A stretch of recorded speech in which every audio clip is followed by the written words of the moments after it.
Hello everyone, good morning and welcome back to this channel English Web Academy. So today I am going to solve a very important quiz which is important for any competitive exams like SSC, banking, defense in which English questions are asked. जिस भी exam में English के question पूछे जाते हैं जिसमें कि vocabulary में synonyms, antonyms, one word substitutions, idioms and phrases और कॉमन एरर से क्वेश्चन पूछे जाते हैं, तो उसके लिए काफ़ी बेनिफिशियल वीडियो होगा। यह क्विज नंबर हमारा इंग्लिश मिक्स क्विज नंबर 1 है और इसमें हम देखेंगे 10 क्वेश्चंस। यदि इसमें 8 या फिर 8+ आप स्कोर कर पा रहे हो तो आपकी तैयारी अच्छी है, बहुत अच्छी है।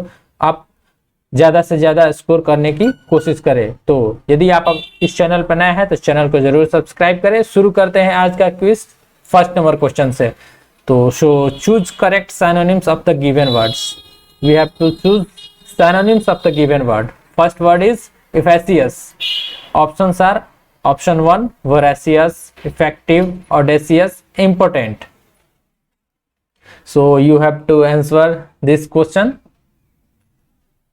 So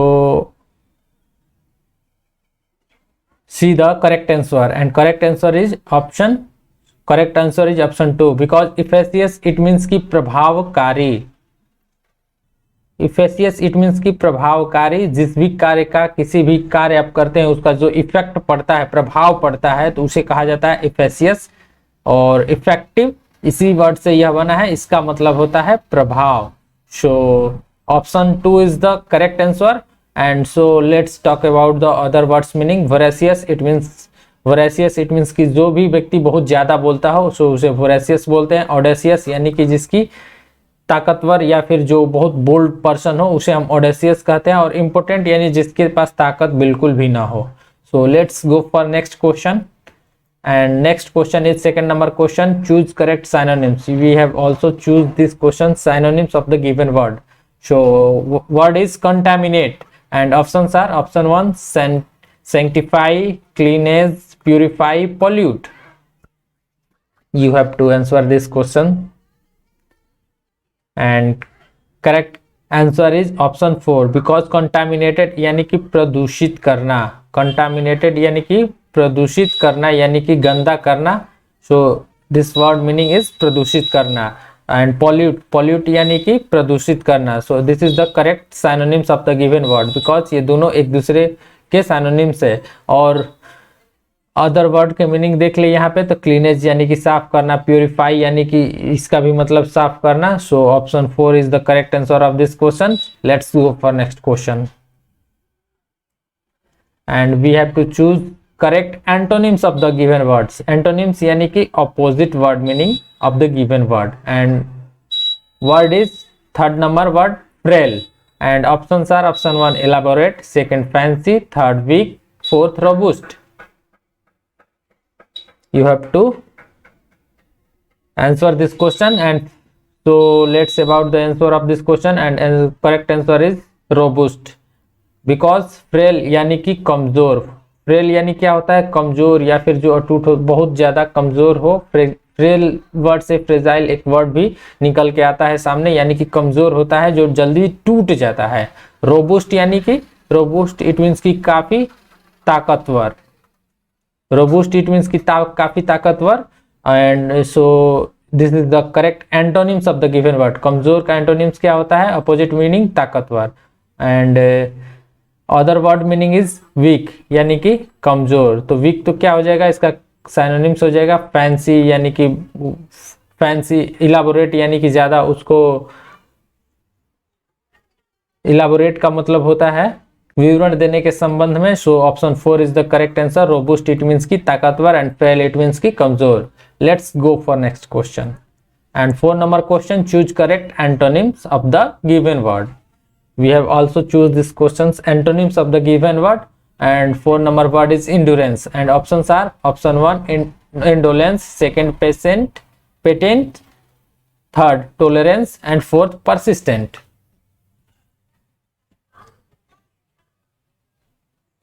So check out the correct answer of this given word and option 1 is the absolutely correct answer because endurance यानी कि सहना। जब भी कोई आप पे दुख, तकलीफ, पीड़ा हो तो आप उसको कितना सहन कर सकते हैं, उसी चीज को हम कहते हैं endurance. and tolerance is the, तो option 1 is the correct answer. Indolence यानी होता है शिथिल पड़ना और इसका मतलब होता है सहना, इसलिए इसका एंटोनिम्स जो करेक्ट होगा ऑप्शन 1 होगा।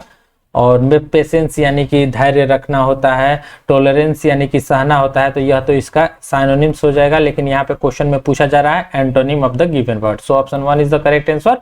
Let's go for the next question and next is 5 number question. Choose correct one word substitutions, यानी कि एक शब्द के अनेक शब्दों के लिए एक शब्द जो हिंदी में कहा जाता है। Choose correct one word substitution of the given word. And 5 number question is the part of a country's government responsible for its legal system, and options are option 1 judiciary, legislature, 3rd police, 4 executive.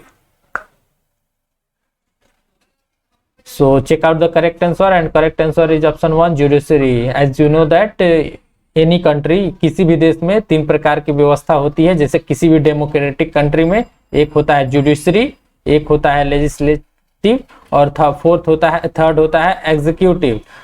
तो जो judiciary होता है वो legal system के लिए उत्तरदायी होता है, इसलिए इसका करेक्ट आंसर होगा जुडिशरी, यानी कि न्यायपालिका। जहां कोई भी व्यक्ति अपराध करता है तो उसे सजा दी जाती है, उसे जुडिशरी कहा जाता है। So option 1 is the correct answer. And let's go for next question.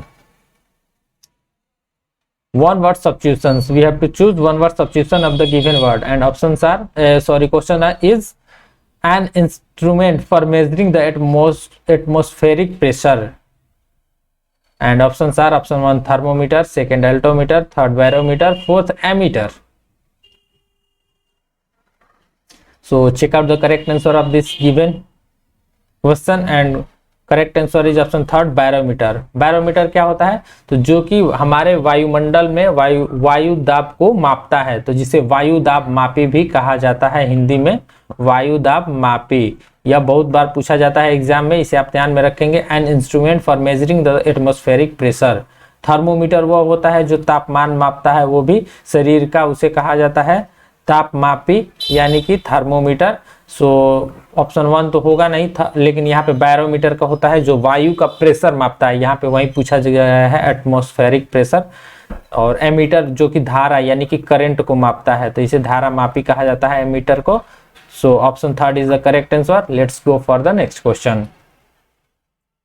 Next question is choose correct meaning of the given idiom. हमें यहाँ पे इडियम के करेक्ट मीनिंग को चूज करना है। 7 number question is looking for a needle in A hashtag. Option 1 doing something impossible, 2nd making a big deal of a large thing, 3rd doing something secretly, 4th doing something unimportant. You have to answer this question and check out the correct answer. Correct answer is option 1 because यह एक phrase है, बहुत बार पूछा जाने वाला phrase. इसका मतलब होता है looking for a needle in A hashtag, यानी कि एक काफी इम्पॉसिबल वर्क को करना, जो कि असंभव कार्य हो, उसे करने की कोशिश जो कर रहा होता है, उसके लिए कहा जाता है looking for a needle in A hashtag, doing something impossible. So option 1 is the correct answer. Let's go for the next question. Next question is 8 number. Same question, it means ki give idiom and correct meaning of the given idiom, off and on, and options are option 1 rarely, 2nd seldom, 3rd immediately, 4th periodically. So check out the correct answer is option 4 is the correct answer because off and on यानी होता है कभी कभी एक नियमित अंतराल के बाद, कभी कभी एक नियमित अंतराल के बाद जो भी घटनाएं होती है, हैपन होता है, तो उसे कहा जाता है ऑफ एंड ऑन। तो पीरियडिकली यानी होता है वही एक समय अंतराल के बाद ऑफ, एक समय अंतराल के बाद ऑन, एक समय अंतराल के बाद ऑफ। इस प्रकार से यह जो समय अंतराल होता है इसी के लिए यूज किया जाता है ऑफ एंड। और सारे वर्ड मीनिंग के मीनिंग देख लेते हैं। रेयरली यानी होता है कभी कभार, सेल्डम का मतलब भी होता है कभी कभार, और इमीडिएटली का मतलब होता है तत्काल। Let's go for next question. जरूर बताएं आपने कितना स्कोर किया, कमेंट बॉक्स में भी बताएं। सो मिलते हैं नेक्स्ट वीडियो में, तब तक के लिए धन्यवाद, thank you, and please subscribe this channel for next update. Thank you.